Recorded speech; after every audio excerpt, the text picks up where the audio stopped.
నమస్తే. నమస్తే. మన హిందుస్థాన్ కంపెనీ నుంచి మేము వచ్చినాము. ఇక్కడ మా హైదరాబాద్ నుంచి జిఎం సార్ వచ్చిండు, శ్రీనివాస్ రెడ్డి అని. మన బజరంగ్ అనే వెరైటీ మీరు వేసిండు కదా, ఎప్పుడు వేసిండు బజరంగ్ అనే వెరైటీ? మే 15 వేసిండు. అన్ని వెరైటీల కంటే మన బజరంగ్ ఎట్లుంది?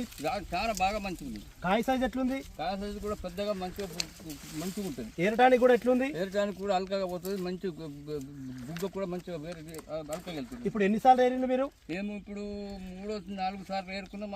పాత రేట్ అయిపోయింది. ఎంత వెళ్ళింది ఫస్ట్ మీకు? ఫస్ట్ 14-15 క్వింటల్ దాకా అయింది. ఓకే, ఇప్పుడు 2026లో మనకు ఇప్పుడు జనవరిలో ఫిబ్రవరిలో కూడా ఇప్పుడు 3వ తారీఖు నాడు కూడా మనకి క్రాప్ ఉంది. ఇప్పుడు మళ్ళీ సెకండ్ క్రాప్ కూడా వచ్చింది మనకు. మరి ఇప్పుడు కూడా 7-8 వస్తాయి. 7 క్వింటాలు వస్తుంది ఇప్పుడు. అన్ని వెరైటీల కన్నా ఎట్లుంది మనది? ఇది ఇంకా మంచిగా ఉన్నది. హిందుస్థాన్ కంపెనీ బజరంగ్.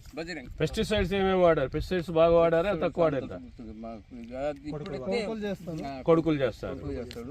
కానీ మీ వయసులో కూడా ఇప్పుడు ఇన్ని వెరైటీల కన్నా ఇన్ని కంపెనీల కన్నా మన హిందుస్థాన్ కంపెనీ బజరంగ్ ఉంది కదా. ఇప్పటికన్నా నేను సంవత్సరం 70-75 ఏళ్ళు ఉన్నది, కానీ ఇప్పటిదాకా నాకు ఇటువంటి పత్తి చూడలేదు. పత్తి ఇప్పటిదాకా కూడా నేను కూడా చూడలేదు ఈ టైంలో.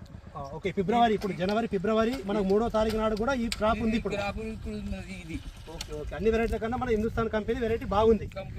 మిగతా రైతులు కూడా మనకు వేయచ్చు. మన హిందుస్థాన్ కంపెనీలో అన్ని వెరైటీలు బాగున్నాయి. మీనాక్షి ఉంది, పటేల్ ఉంది, లలిత ఉంది. దేవాపూర్ లో కూడా మనం వేయడం జరిగింది. అన్ని పంటల కన్నా మనకు బాగుంది ఇది. జిఎం సార్ వచ్చిండు. జిఎం సార్ ఒకసారి మాట్లాడతారు మీతో. నమస్తే. నమస్తే సార్.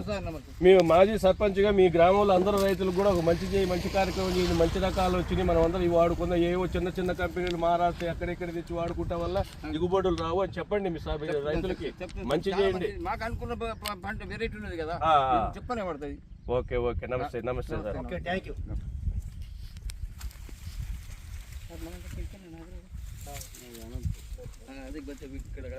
ఇది ఓకే అయిపోతుంది.